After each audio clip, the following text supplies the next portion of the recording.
Hello, घरे पहुँच गई ल? बस अब इन्हें पहुँचे थी। एक कॉल और मैसेज करके बोल देता ना।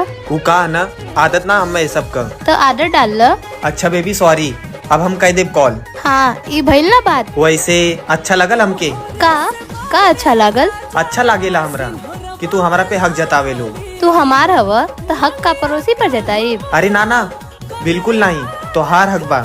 अच्छा ये सब छोड़, कुछ खैला तू? मम्मी घरे ना ही और हमें खाना भी बनावे ना आवेला। वीडियो कॉल करा, हम सिखावत है खाना कैसे बनावल जाला। अरे कौनो बात ना, तू थक गया लोबू ना, आराम करा, हम बाहर से कुछ ले ले। हाँ ठीक बा ठीक बा।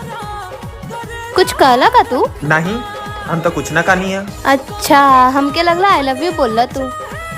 I love you. हाँ तो हमके बोला के परेला, तू खुद से ना बोल सकेला। हम तो उसे बहुत प्यार करीला जान।